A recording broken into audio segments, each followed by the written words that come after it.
সম্ভবত আজ থেকে আরও ৩ মাস আগে আমি একটি ভিডিও বানিয়েছিলাম। শেখ হাসিনাকে ভারত ফেরত দিবে না। কোনোদিন ফেরত দিবে না। বরঞ্চ তাকে দাবার ঘুঁটি বানিয়ে তারা খেলবে। সেটি কিন্তু এখন প্রমাণিত হয়ে গেল। আইনগতভাবেই আন্তর্জাতিক ট্রাইব্যুনালের আদেশের পরিপ্রেক্ষিতে সরকার কিন্তু পররাষ্ট্র মন্ত্রণালয়ের মাধ্যমে যথাযথ চ্যানেল মেনটেন করে ভারত সরকারের কাছে পলাতক শেখ হাসিনাকে ফেরত চেয়েছিলেন। কিন্তু ফেরত চাওয়ার প্রায় ১ মাসও তারা কোনো জবাব দেয়নি। উল্টা গতকাল ভারতীয় গণমাধ্যমে বিষয়টি ক্লিয়ার হয়ে গেছে এবং তারা সংবাদ প্রকাশ করে দিয়েছে শেখ হাসিনাকে ভারতীয় সরকার দীর্ঘমেয়াদের জন্য রেসিডেন্সিয়াল পারমিট দিয়েছেন। রেসিডেন্সিয়াল পারমিট দীর্ঘমেয়াদে আর রাজনৈতিক আশ্রয় প্রায় কাছাকাছি। যদিও ভারত সরকারের পক্ষ থেকে কোনো বক্তব্য দেওয়া হয়নি অফিসিয়ালি, কিন্তু আমি মনে করি এটাই সত্য। দুটোর যে কোনো একটা হয়েছে। তাকে দীর্ঘমেয়াদী রেসিডেন্সিয়াল পারমিট তো অবশ্যই দিয়েছে, এবং আমি অবাক হব না যদি তিব্বতের দালাই লামার মতো গুরু দালাই লামার মতো তাকেও রাজনৈতিক আশ্রয় দেয় সরকার, ভারত সরকার। তাহলে এখন প্রশ্ন হলো যে বাংলাদেশ কি করবে? কিছুই করার নাই। বন্দি বিনিময় চুক্তি বা যাই বলেন, শেখ হাসিনাকে অন্তত ভারত থেকে বাংলাদেশ আনতে পারবে না। ভারতের সরকার পরিবর্তন হলেও পারবে না। কারণ আমি মনে করি বাংলাদেশ ইস্যুতে ভারতের পররাষ্ট্র নীতি কখনো পরিবর্তন হয় না। সে কংগ্রেস আসুক আর বিজেপি আসুক। যখন কংগ্রেস বিদায় নিয়ে বিজেপি আসলো, তখন বাংলাদেশের অনেকেই যারা এন্টি ইন্ডিয়ান তারা মনে করেছিল যে হাসিনা হলো কংগ্রেসপন্থী, এবার বিজেপি ক্ষমতায় আসছে, নিশ্চয়ই এবার হাসিনার খবর আছে। কিন্তু হয়েছে কি? সম্পূর্ণ রিভার্স, উল্টা।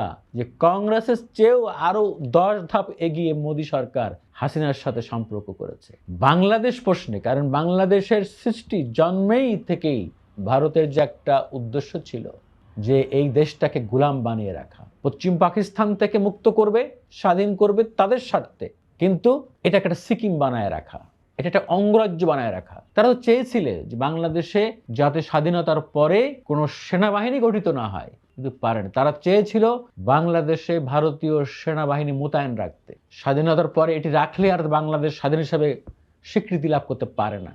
সেই কারণেই একটা পর্যায়ে ইন্দিরা গান্ধী কৌশলগত কারণে বাংলাদেশকে স্বাধীন রাষ্ট্র হিসাবে আন্তর্জাতিক স্বীকৃতি আদায়ের জন্য উনি তার সৈন্য প্রত্যাহার করে নিয়েছিলেন।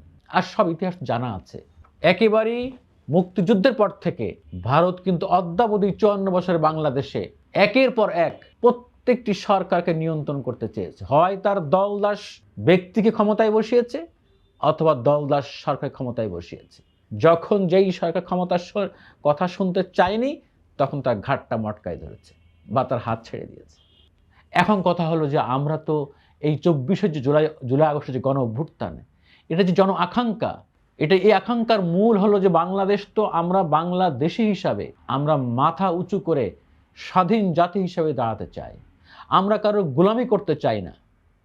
ভারত আমাদেরকে ডিকটেশন দিবে, আমাদের নিয়ন্ত্রণ করবে, এই জন্য তো এই 24শে গণ অভ্যুত্থানে প্রায় 1500 লোক জীবন দেয়নি, দিয়েছে। এত লোক যে অন্ধ হয়ে গিয়েছে, পঙ্গুত্ব বরণ করেছে এই জন্য। কিন্তু একটি উদ্বেগজনক বিষয় যে আমরা বুঝতে পারছি, শুনতে পাচ্ছি যে বিএনপির সঙ্গেও ভিতরে ভিতরে এক ধরনের সমঝোতা হচ্ছে ইন্ডিয়ার।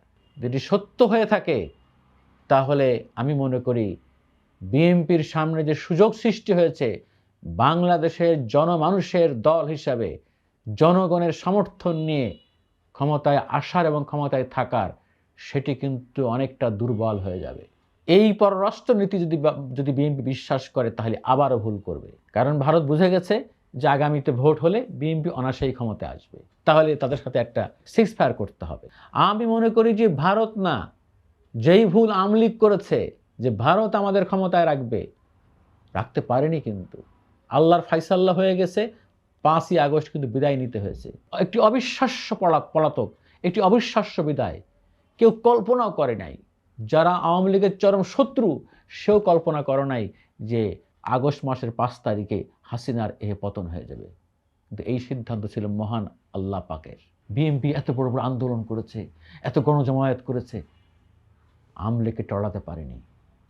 আর দেখেন, আল্লাহর সিদ্ধান্ত ছিল ওই ছাত্র জনতা সাধারণ মানুষকে দিয়ে তাকে পতন ঘটাবে, সেটি ঘটিয়েছে। অতএব বিএনপিকে বলবো, ভারতের সঙ্গে প্রকাশ্যে অপ্রকাশ্যে কোনো আপোষ নয়। তারা আমাদের প্রতিবেশী রাষ্ট্র। প্রতিবেশী কোনো দিন পাল্টানো যায় না, বন্ধুত্ব পাল্টানো যায়, প্রতিবেশী কখনো পাল্টানো যায় না। তাদের সাথে আমাদের সম্পর্ক হবে সমমর্যাদার, তারা আমাদের প্রতিবেশী রাষ্ট্র, তাদের সঙ্গে সম্পর্ক হবে সমতার ভিত্তিতে।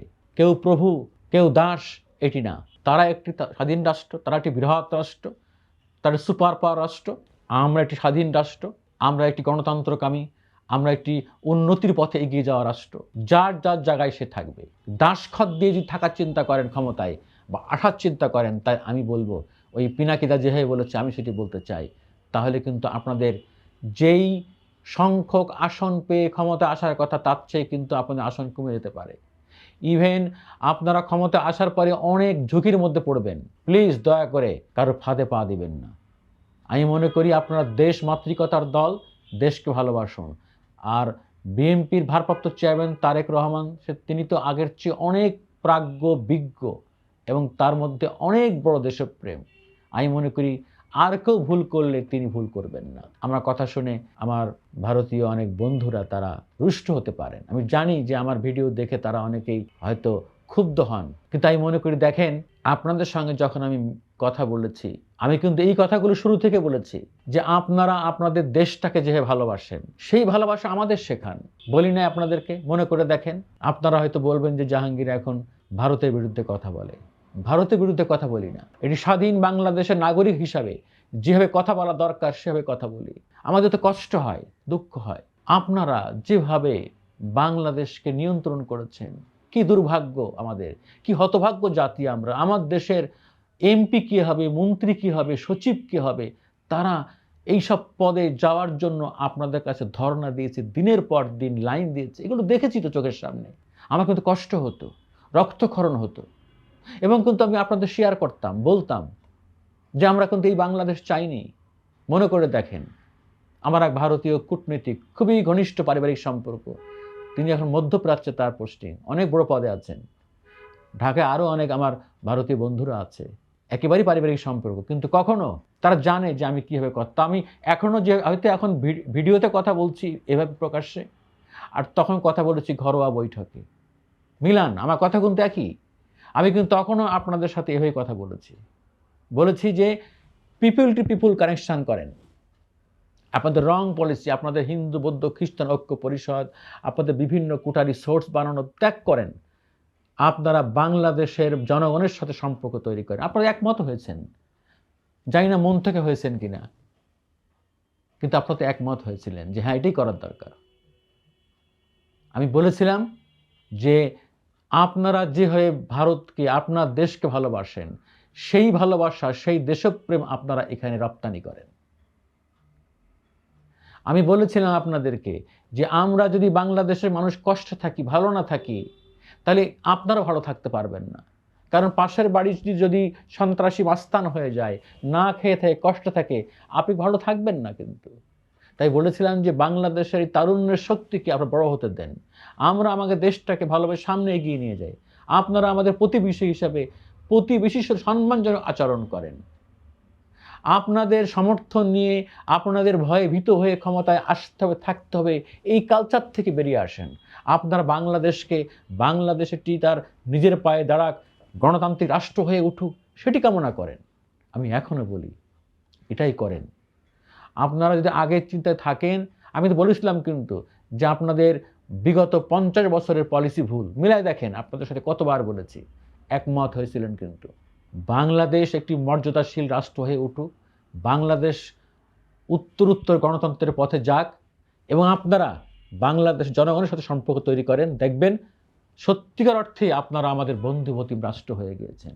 আর এই যে ঘৃণা ছড়াচ্ছে, এই যে মিথ্যা অপবাদ ছড়াচ্ছে ভারতের বিভিন্ন গণমাধ্যম, এটা বন্ধ করেন। রিপাবলিক বাংলা তো উঠে পড়ে লেগেছে। আমি তো অবাক হয়ে যাই, কবে না জানি শুনি যে শেখ হাসিনাকে নিয়ে তারা সরাসরি লাইভ প্রোগ্রাম করছে। অবাক কিছু নাই, যদি দেখি কখনো যে ভারতে বসে শেখ হাসিনা রাজনীতি করছেন, অবাক হব না কিন্তু। এবং আমি অবাক হব না যে শেখ হাসিনার আরেকটা প্রজন্মকে, যেমন সাইমা ওয়াজেদ পুতুল, তাকে আপনারা তৈরি করতেছেন, অবাক হব না।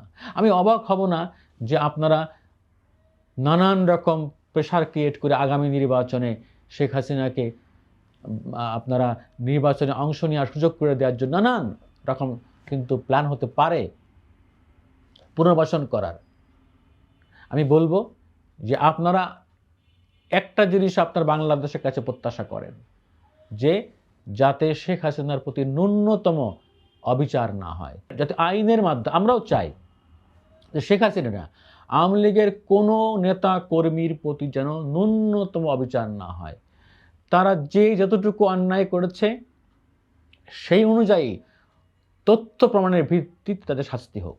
অনেক মামলা হয়েছে, আমি কিন্তু একমত না। ঢালাও হত্যা মামলা হয়েছে, এর সাথে একমত না কিন্তু আমি জানি না এসব মামলার কি ভবিষ্যৎ হবে, আমি জানি না। কিন্তু আওয়ামী লীগের অসংখ্য প্রভাবশালী নেতা কর্মীকে ধরার জন্য অনেক পথ খোলা আছে। তারা দুর্নীতি করেছে, ক্ষমতা অপব্যবহার করেছে, টাকা পাচার করেছে, আছে তো, এবং প্রত্যক্ষভাবে তারা অনেক অনেক মার্ডারের সঙ্গে জড়িত। এই যে খুন, গুম, আয়নাঘর সৃষ্টি হয়েছে, এগুলো তারা অস্বীকার করতে পারবে না। এক কথাই বলতে চাই, আবার যারা বলে যে আওয়ামী লীগকে কোনোদিন এখানে রাজনীতি করতে দেওয়া হবে না, আমি কিন্তু এর সাথে একমত না। এটা শুনলে আবার আমার এই সমন্বয়ক ভাইরা ক্ষুব্ধ হবেন। আমি মনে করি যে আওয়ামী লীগের যারা খারাপ, যারা অন্যায় করেছে, যারা জুলুম করেছে, এইটা বাদ দিয়ে যারা আওয়ামী লীগের মধ্যে এখনো ফ্রেশ লোক আছে, তাদেরকে আপনারা সুযোগ দিবেন। কারণ সত্যিকার অর্থে আমাদেরকে শেষ পর্যন্ত মুক্তি দিবে রাজনীতিবিদরা, গণতন্ত্র, রাজনৈতিক দল।